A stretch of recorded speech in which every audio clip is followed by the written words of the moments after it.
Through his matches this week, Muster, unlike normal, where he starts slowly, has started very quickly, particularly against Courier, where he was fantastic earlier, wasn't he?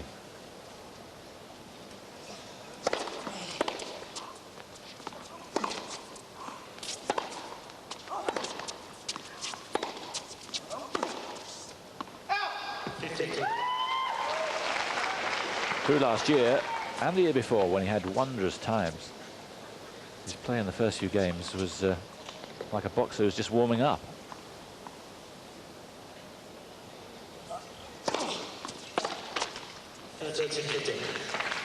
Well, you hear these stories about these people that just take forever to warm up. They're so fit.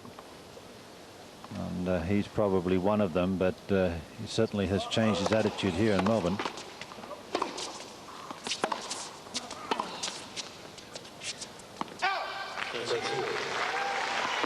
It was interesting, and he started against Courier when the lights failed. I think it was 3-love. Or else they wanted to carry on. Muster, of course, did, and Courier just raced off court. He wasn't hanging around with Muster in that form.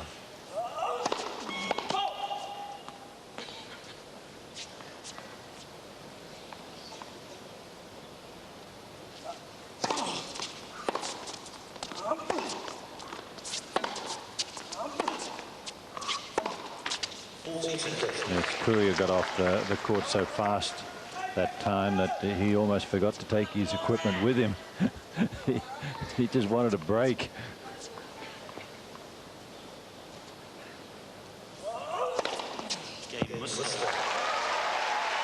So there's going to be a number of aces in this match, most of them, of course, coming the other way.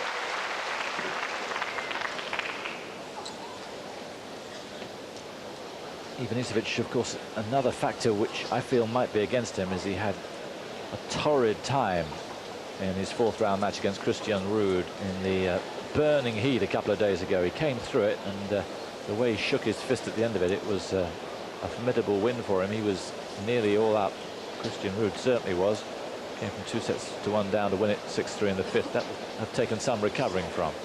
Oh yes, I was saying just the other day that the nice thing about the Grand Slams, if rain doesn't interfere with the play, is that the players get into the habit of playing every second day. So they get the one day off. They might play in the doubles and or the mixed doubles, and they might just practice, but they get a day off, and that's important to them because they put so much mental and physical and emotional of themselves into the matches that they do need that day off. But it's so hot in those couple of days that I'm not sure that day was sufficient.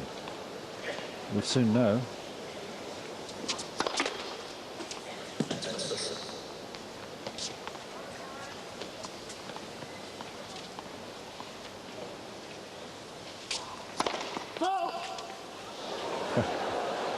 Yeah, you got the short straw.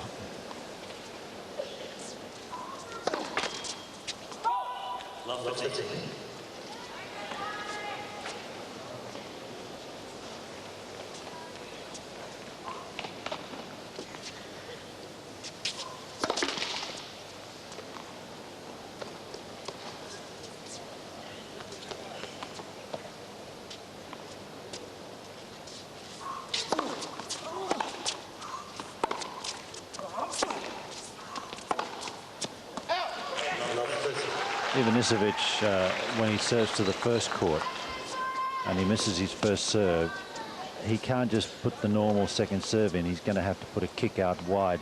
He doesn't do that all that often. He does the first serve out wide, but he has a few problems with that second one. So he might take a little while to settle down to hitting second serves out wide on the first court.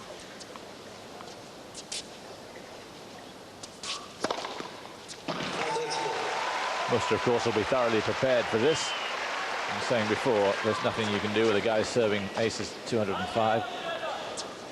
Just grit your teeth and get on with it.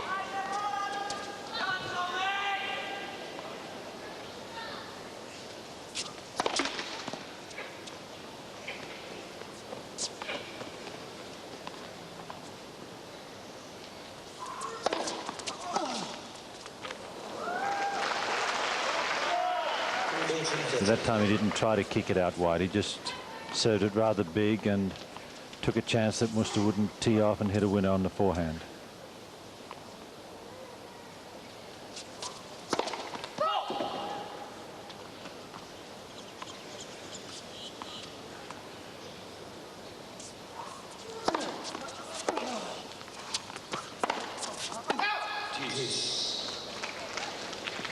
He calls himself the gunslinger, likes to think of himself in those terms as the shootout kid, and there's nothing he likes knocking off his opponent with a second serve ace. That really gives him a thrill.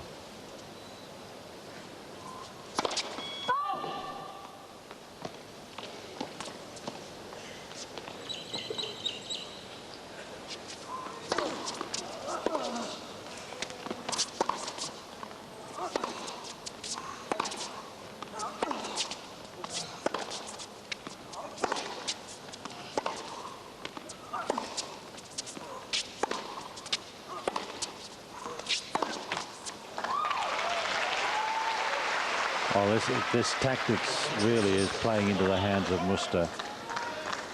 Yes, he's not going to outlast him. Break point in his opening service game.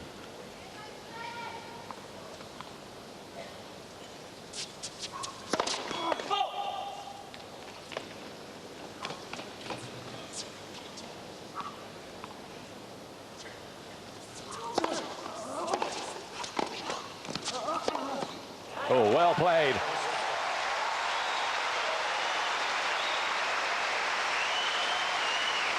So Muster gets the break here. A wonderful backhand. Just the start he wanted. Sorry, that backhand volley that Ivanisevic hit there, that's the one he missed at match point to Agassi.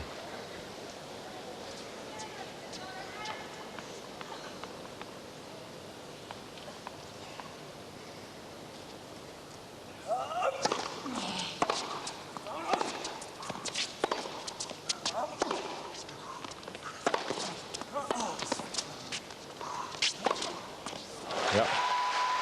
He's going to have to keep playing ground strokes.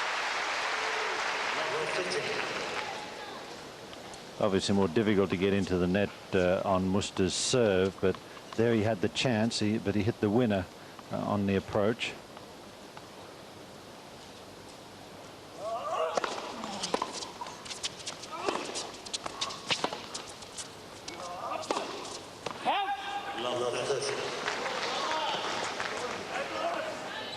Well, you can rely on Muster making the occasional unforced error, but it can't be a habit-forming ploy.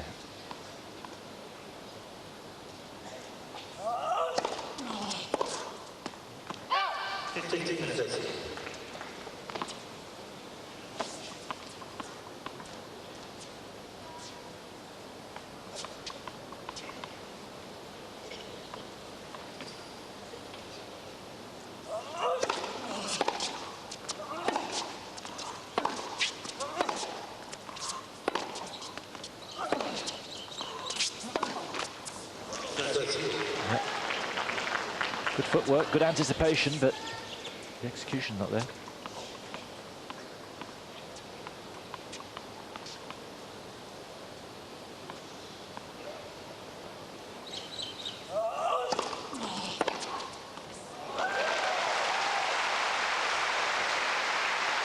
That shot hit the target. So a break opportunity. Muster trying to kick a serve out wide, didn't get much of a kick.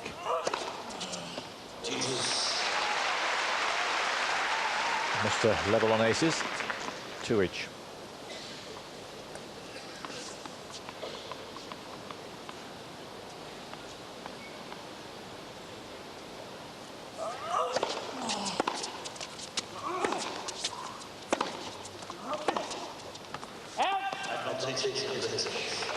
It was just wide of a line. Muster will make his presence felt. Mike Morrissey of Britain, the umpire. A shake of a head is more or less an agreement from Muster. Just wide it was.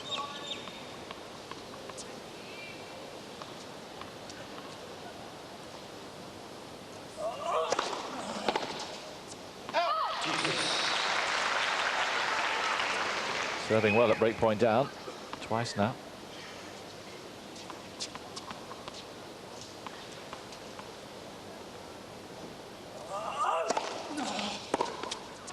Interesting tactic there, serving so wide. Well, he wanted to get a kick out wide to the backhand, and that of course gives him the best chance, but it also leaves him vulnerable to a good backhand down the line, which Ivanisevic couldn't come up with.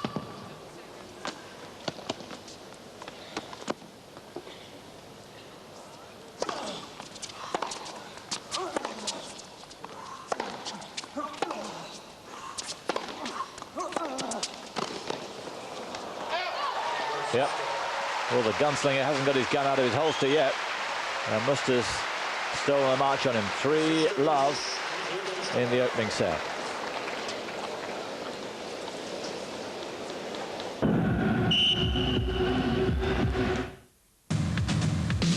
The 80s collection.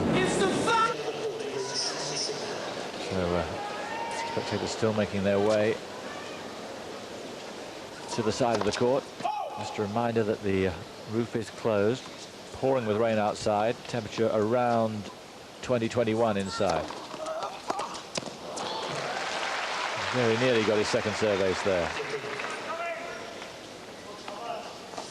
Well, he'd be advised to do that quite often. If he gets a good one in, Musta's not going to hurt him too much. Musta's always looking to run around that second serve and hit a forehand, so his natural serve to the forehand might be a good one.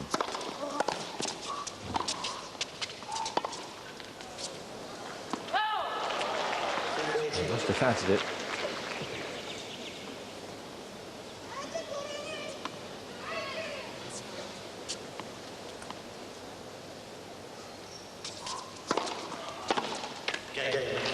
Better serving from Goran, but some damage done. And he's got to work hard now and find a way, if he can, to try and break Musta's serve.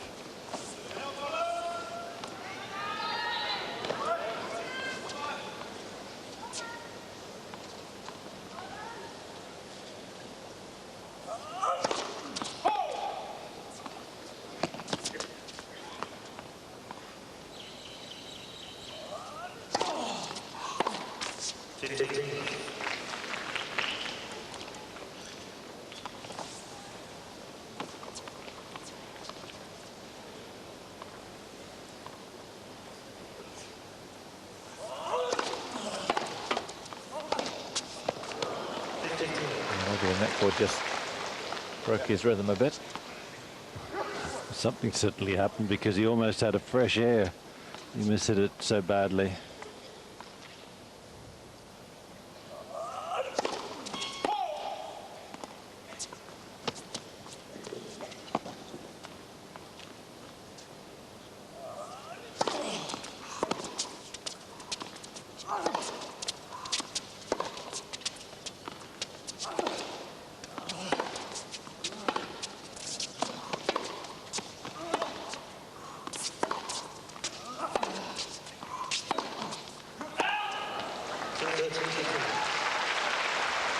Can't dominate like he wants to anywhere else but on his serve. Have a look at the two different serves. You can see that Ivanisevic's motion is so much faster than Thomas Musta's.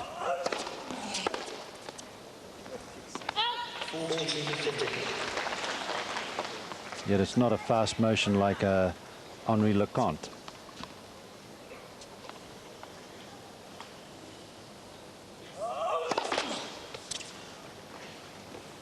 Musta's worked on his serve to try and beef it up a little. You see there, he was coming in behind his serve.